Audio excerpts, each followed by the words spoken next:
আর কয়েকদিন পরেই শুরু হবে যে মাস, সেটা কোন মাস? রমাদান মাস। রমাদান মাস, এই মাস সম্পর্কে আল্লাহ রাব্বুল আলামিন কোরআনে কারীমের মধ্যে বলেছেন, শাহরু রমাদান, মানে রমাদান মাস, আল্লাযী উনজিলা ফীহিল কুরআন, এটা এমন একটা মাস যেই মাসে আল্লাহ রাব্বুল আলামিন এই মহাগ্রন্থ আল কোরআন নাজিল করেছেন আসমান থেকে। রমাদান মাস ছাড়া বছরে আরো যে 11টি মাস আছে, অন্য কোন মাসের নাম আল্লাহ রাব্বুল আলামিন এই কোরআনে উল্লেখ করেন নাই। শুধু একটি মাসের নাম আল্লাহ কোরআনে নিয়েছেন, সে মাসটার নাম কি? রমজান মাস। সে মাস শুরু হতে যাচ্ছে আর কয়দিন পরেই। আমরা দোয়া করি আল্লাহ তাআলা সে পর্যন্ত আমাদেরকে নেক হায়াত দিন, আমরা যেন রমজান মাসের সমস্ত ফজিলত এবং মর্যাদাগুলো আহরণ করতে পারি। মোহতারাম হাজরিন, রমাদান মাস যে মাসে আল্লাহ তাআলা কোরআন নাজিল করেছেন, কোরআন হলো আল্লাহর পক্ষ থেকে মুসলিম জাতির প্রতি সবচেয়ে বড় পুরস্কার। সবচেয়ে বড় পুরস্কারটা দেওয়া হয় সবচেয়ে বড় অনুষ্ঠান করে, ঠিক না বেঠিক? সবচেয়ে বড় অতিথির হাত দিয়ে। যত দামি পুরস্কার হয় তত দামি অনুষ্ঠানে দামি ব্যক্তির মাধ্যমে দেয়া হয়। মুসলমান জাতির প্রতি আল্লাহর যত পুরস্কার আছে তার মধ্য থেকে অন্যতম শ্রেষ্ঠ সেরা নেয়ামত এবং পুরস্কার হলো কোরআনে কারীম। যেই কোরআন আমাদেরকে পথ দেখায় জান্নাতের, যে কোরআন আমাদেরকে নিষেধ করে জাহান্নাম থেকে, যে কোরআন আমাদের কল্যাণের পথ দেখায়, সেই কোরআন আল্লাহ তাআলা কখন দিয়েছেন? রমজান মাস। তাহলে এখান থেকে রমজান মাসের শ্রেষ্ঠত্ব, এটা যে অন্য যে কোনো সময়ের চাইতে আল্লাহর কাছে মর্যাদাবান, এটা বোঝা যায় কি যায় না? আল্লাহ রাব্বুল আলামিন সেই রমাদান মাসে অনেকগুলো করণীয় কাজের নির্দেশনা দিয়েছেন তিনি অথবা তার রাসূল সাল্লাল্লাহু আলাইহি সাল্লামের মাধ্যমে। কিন্তু আমাদের দেশে রমজান আসলে 4টা কাজের কথা আমরা জানি। রমাদান মাসই হলো 4 কাজ করা। রমজান বলতে আমরা কয় কাজ করা বুঝি? 4 কাজ। কি কি? রোজা রাখা। অনেক কপাল পোড়া তো আছে, নাম কেউ আসতে মুসলমান রোজাও রাখে না, সিয়ামও রাখে না, আছে না নাই? সিয়াম পালন করা, ইফতার করা, তারাবি পড়া, আর ভোর রাত্রে সাহরি খাওয়া। কাজ কয়টা হইল? রমজান মানে 4 কাজ। রোজা রাখা, ইফতার করা, তারাবি পড়া, সাহরি খাওয়া। অথচ রমজান মানে কি শুধু এই 4 কাজ? আরো কাজ আছে না নাই? আছে। আজ আমরা সেটাই জানবো ইনশাআল্লাহ, যে রমাদান মানে কি, শুধু এই 4 কাজ না আরো কি আছে, সেগুলো কি কি আমরা জানবো ইনশাআল্লাহ। কিন্তু শুরুতেই আমরা নিয়ত করে নেই, যেগুলো আজকে জানবো সেগুলো অনুযায়ী আমল করবো তো ইনশাআল্লাহ। আল্লাহ তাআলা আমাদের সবাইকে তৌফিক দান করুন। সম্মানিত হাজরিন, রমাদান মাস আসলে আল্লাহ রাব্বুল আলামিনের পক্ষ থেকে রহমতের, দয়ার সমস্ত দুয়ার এবং ভান্ডার উন্মুক্ত করে দেওয়া হয়। যারা সৌভাগ্যবান তারা এই মাসে, এই চান্সে, এই সুযোগে আল্লাহর রহমত নিজের ঝুলিতে বেশি থেকে বেশি পরিমাণ ভরে নেয়। আর যারা হতভাগা কপাল পড়া, এরা রমজান আসলে ওই যে গতানুগতিক 2-4টা ট্র্যাডিশনাল কাজ করে রমজানকে শেষ করে দেয়। রমজান শেষে তাদের তেমন কোনো অর্জন থাকে না। ভাইরা আমার, সেজন্য রমাদান মাসকে নিজের আমল এবং ইবাদতের ভরা বসন্ত মনে করতে হবে। ভরা বসন্ত, সুযোগ। বছরের অন্য সময় ইবাদতের আমাদের ঘাটতি থাকে, ত্রুটি থাকে, আমলের ঘাটতি থাকে। এই সব ঘাটতি পূরণ করার জন্য ইবাদতের মৌসুম হিসেবে আল্লাহ তাআলা দিয়েছেন কোনটা? রমাদান মাস। এই রমাদান মাসে কোরআন এবং হাদিসের আলোকে আজ আমরা 20টি আমলের কথা বলবো ইনশাআল্লাহ। কয়টা আমল? 20টি আমল। এই 20টি আমল যদি আপনি করেন ইনশাআল্লাহ আপনার রমাদান সার্থক হবে, সফল হবে। আপনার রমজান সাধারণ মানুষের রমজানের মতো হবে না। আপনি রমাদানের আসল লাভবান সিয়াম পালনকারী মুসলমান হইতে পারবেন। রমজান মাস উপলক্ষে সেই 20টি আমলের ভিতরে একটা আমল হবা, প্রথম আমল হলো রমাদান মাসের চাঁদ দেখা, অর্থাৎ শাবানের শেষের দিনে, আবার রমজান মাসের শেষেও শাওয়ালের চাঁদ দেখা। চাঁদ দেখা এটা একটা আমল, এটা একটা কি? কিন্তু আজকাল চাঁদ দেখা দেখি নাই, আছে? এখন সবাই টেলিভিশন বা ফেসবুকের দিকে তাকায় যে চাঁদ দেখার খবর আসছে না নেই, ঠিক না ঠিক?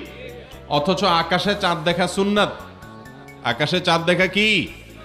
চাঁদ দেখার একটা দোয়াও আছে। আপনি যদি আকাশে চাঁদ না দেখেন তাহলে দোয়া কেমনে পড়বেন? এই আমলটা আমাদের সমাজ থেকে বিদায় হয়ে গেছে কি যায় নাই?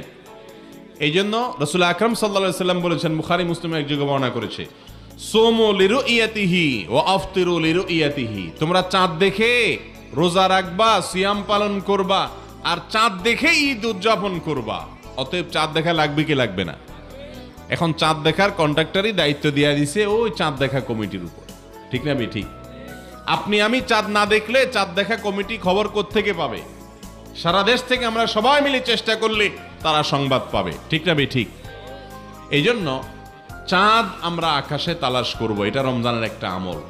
না দেখলেও আপনি খুঁজবেন পশ্চিম আকাশে, সন্ধ্যার আগ দিয়ে একটু তালাশ করার চেষ্টা করবেন দেখেন কিনা। যদি আপনি চেষ্টা করেন আপনার আমল নামায় আল্লাহ তাআলা একটা সওয়াব লিখে দিবেন। করবেন তো ইনশাআল্লাহ সবাই? 1 নম্বর আমল গেল। নাম্বার 2, রমাদান মাস শুরু হয়ে গেলে সবচেয়ে গুরুত্বপূর্ণ আমল, যেটা না করলে গুনাহ হবে, প্রত্যেক প্রাপ্তবয়স্ক নারী পুরুষকে রাখতে হবে। নারীরা মাসিক হলে রাখবেন না, আবার রমজানের পরে যখন সুস্থ হবেন আবার সেগুলো রেখে দিতে হবে। মাসিকের কারণে যে রোজাগুলো বাদ যাবে। রমজান মাসের সবচেয়ে গুরুত্বপূর্ণ আমল হলো রোজা রাখা। কি আমল? রোজা রাখা। রমজান মাসে রোজা রাখা নফল কাজ না ফরজ কাজ? ফরজ কাজ। ফরজ কাজ যদি কেউ না করে তাহলে সে আল্লাহর কাছে বড় অপরাধ, মহাপাপ করলে যে পাপী হয়, যে অপরাধী হয়, সেই অপরাধী হয়। অথচ আমাদের এই সমস্ত এলাকাগুলোতে বা দেশের বিভিন্ন জায়গাতে দেখা যায় অনেক মানুষ, আল্লাহ তাআলা তাদেরকে একেবারে বিছানায় ফেলে দেন নাই, এত অসুস্থ হয় নাই, অথচ তারা রোজা রাখে না। আছে না নাই? ভাইরা আমার, রাসূল করিম সাল্লাল্লাহু আলাইহি ওয়াসাল্লাম আমাদেরকে যে কাজগুলো করার নির্দেশ দিয়েছেন সেগুলো আমরা যদি না করি, বিশেষ করে যেগুলোকে ফরজ বিধান হিসেবে আল্লাহর পক্ষ থেকে ঘোষণা দিয়েছেন, কোরআনে এসেছে, হাদিসে এসেছে, সেই ফরজ কাজ যদি কেউ না করে তাহলে সে নিজেকে মুসলমান দাবি করলে সেটা সত্য দাবি হতে পারে না। রোজা রাখা ফরজ না নফল কাজ? ফরজ। অতএব একজন প্রাপ্তবয়স্ক নারী বা পুরুষের জন্য রোজা না রেখে থাকা, সুস্থ মানুষের জন্য রোজা না রেখে থাকা জায়েজ না হারাম? হারাম। ভাইরা আমার, যদি কেউ রোজা না রাখেন আর এই অবস্থায় তার মৃত্যু হয়, আল্লাহ না করুন, তাহলে মহাপাপী অপরাধ হিসাবে তার মৃত্যু হবে। এই জন্য আল্লাহ বলেছেন কোরআনে, কুতিবা আলাইকুমুস সিয়ামু কামা কুতিবা আলাল্লাযীনা মিন ক্বাবলিকুম লাআল্লাকুম তাত্তাকুন। ও ঈমানদারেরা, তোমাদের জন্য রোজা ফরজ করা হয়েছে যেমনি ভাবে ফরজ করা হয়েছে তোমাদের আগে যত জাতি পৃথিবীতে আসছে, যত নবী রাসূল পৃথিবীতে এসেছেন, সবার উপরে রোজা ফরজ করা হয়েছে, তেমনি ভাবে তোমাদের উপরেও রোজা ফরজ করা হয়েছে। অর্থাৎ এটা শুধু আমাদের উপরে ফরজ করা হয় নাই, আগের যুগের সমস্ত নবীদের উপরে, সমস্ত জাতির উপরে, সকল রাসূলদের জাতিদের উপরে আল্লাহর পক্ষ থেকে ফরজ ছিল। সবাই রোজা রেখেছেন। আপনি রোজা না রাখলে আপনি কপাল পোড়া হয়ে যাবেন। কথা কি বুঝাতে পারছি? ভাইরা আমার, নবী করিম সাল্লাল্লাহু আলাইহি সাল্লামের হাদিস থেকে আমরা জানতে পারি, রোজাদার ব্যক্তির জন্য যেরকম পুরস্কারের কথা আছে, যারা সুস্থ সবল মানুষ হওয়ার পরেও রোজা রাখে না, কিয়ামতের ময়দানে কঠিন শাস্তির মুখোমুখি আল্লাহ তাআলা তাদেরকে করবেন। এবং মৃত্যুর পরে আল্লাহর সামনে যখন হাজির হবে, যখন তারা তাদের বিচার হয়ে যাবে, তখন জাহান্নামে রোজা না রাখার কারণে কোন কোন বর্ণনায় আসছে পাও উপর দিকে ঝুলিয়ে তাকে প্রহার করতে থাকা হবে। আনন্দ লাগে না? নবী করিম সাল্লাল্লাহু আলাইহি সাল্লাম বলেছেন, লিসাইমি ফারহাতান, রোজাদার ব্যক্তিকে আল্লাহ তাআলা দুইটা আনন্দ দিবেন। কয়টা আনন্দ?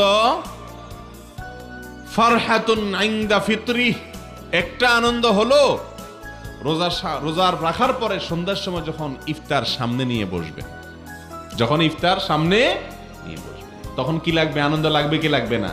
আল্লাহু আকবার, কি আনন্দ লাগে তখন বলেন তো? সারা রাত না খাইয়া সকালবেলা নাস্তা করলে এত আনন্দ লাগে না, কিন্তু রমজান মাসে রোজা রাখার পর ইফতারি সামনে আছে, আপনি খাইতেছেন না, আজানের অপেক্ষা আছেন বা সূর্য ডুবার অপেক্ষা আছেন, সূর্য ডুবে গেছে, আপনি ইফতারি করলেন, অনেক বেশি আনন্দ লাগে কি লাগে না? পৃথিবীতে মানুষ 2-4 দিন ক্ষুধার্ত থাকার পরেও আপনার যদি কোনো খাবার গ্রহণ করে সেখানে এত পবিত্র আনন্দ থাকে না, রমজান মাসে বা যে কোনো সময় রোজা রাখার পরে ইফতার করার সময় যে আনন্দটা লাভ করে। ভাইরা আমার, রমজান মাসে রোজা রাখার পরে যারা ইফতার করে তখন তো আনন্দ পায়, আরেকটা আনন্দ আছে বাকি, এটা হলো নগদ, আরেকটা হলো বাকি। সেটা কি? ওয়াফারহাতুন ইনদা লিকাই রাব্বি, কিয়ামতের দিন যখন রোজাদার ব্যক্তি তার রবের সাথে সাক্ষাৎ করবে, যারা রোজা রাখবে আল্লাহকে সরাসরি দেখার সুযোগ লাভ করবে, তখন তার যে আনন্দ হবে সে আনন্দের কোনো ভাষায় ব্যক্ত করা যাবে না। শুধু তাই নয়, রাসূল করিম সাল্লাল্লাহু আলাইহি সাল্লাম বলেছেন জান্নাতের একটা দরজা আছে, একটা গেট আছে, স্পেশাল একটা গেট, গেটটার নাম হলো রাইয়ান। কি নাম? রাইয়ান। অনেক মানুষের নাম আছে রাইয়ান, ভালো এই নাম, অসুবিধা নেই। জান্নাতের একটা গেটের নাম আছে ভিআইপি গেট, এটার নাম হলো রাইয়ান। নবীজি সাল্লাল্লাহু আলাইহি সাল্লাম বলেছেন রাইয়ান নামক সেই গেট দিয়ে শুধুমাত্র আল্লাহর এক শ্রেণীর ঈমানদার বান্দারা প্রবেশ করবে, ভিআইপিরা প্রবেশ করবে। তারা কারা জানেন? রোজাদারেরা। কারা প্রবেশ করবে? রোজাদারেরা। আপনি তাহলে বলতে পারেন জান্নাতের অন্য গেট দিয়ে তাহলে বেরোজদাররা প্রবেশ করবে, তাহলে বোঝা গেল বেরোজদারিরাও জান্নাতে যাবে। হ্যাঁ, কথা তো ঠিক, বেরোজদারিরাও জান্নাতে যাইতে পারে, কিন্তু জাহান্নামে পোড়ার পরে, জাহান্নামে পোড়ার, তাহলে রোজাদারদের জন্য আল্লাহ তাআলা ভিআইপি গেট দিয়েছেন, সেটার নাম কি? রাইয়ান। আল্লাহ তাআলা আমাদের সবাইকে সেই ভিআইপি গেট দিয়ে প্রবেশ করার তৌফিক দান করুন। যারা প্রাপ্তবয়স্ক হওয়ার পর থেকে মৃত্যু পর্যন্ত যত কষ্ট হয়েছে, রোজা ছাড়ে নাই, সওম বলে এটাকে, কোরআন হাদিসের ভাষায় সিয়াম বলে, এই সিয়াম যেটাকে আমরা রোজা বলি, এটা কখনো ছাড়ে নাই, এই ব্যক্তিদের জন্য এরকম পুরস্কার। শুধু সেটা না, আরো আশ্চর্যের কথা শুনেন, আল্লাহু আকবার। কোরআন হাদিসে আল্লাহ আমাকে ক্ষুদ্র যে জ্ঞান দিয়েছেন বা আমি কোরআন হাদিস পড়ে যতটুকু জেনেছি, এটার সার নির্যাস আকারে আজকে আপনাদেরকে একটা কথা বলি, তা হলো যত আমল ইবাদত ইসলামে আছে, বিশেষ করে ইসলামের 5টা মূল কাজ, 5টা স্তম্ভ পিলার আছে, ঈমান, 5 ওয়াক্ত সালাত, যাকাত, রমজানের রোজা আর হজ। কয়টা রোকন ইসলামের? 5টা। এই 5টা হলো মূল কাজ। মূল কাজ যদি কেউ না করে তাহলে তার কোনো ভ্যালু থাকে আর না। এই রোজাটা ইসলামের মূল কাজ না শাখার কাজ? মেইন কাজ। এই মেইন কাজগুলো যারা করে, এই মেইন কাজগুলো সম্পর্কে যত হাদিস আছে, নবীজি সাল্লাল্লাহু আলাইহি সাল্লামের হাদিসে সবচেয়ে বেশি ফজিলত, সবচেয়ে বেশি হাদিস পাওয়া যায় রোজা সম্পর্কে। এত ফজিলতের কথা অন্য কোনো আমল সম্পর্কে খুব একটা পাওয়া যায়।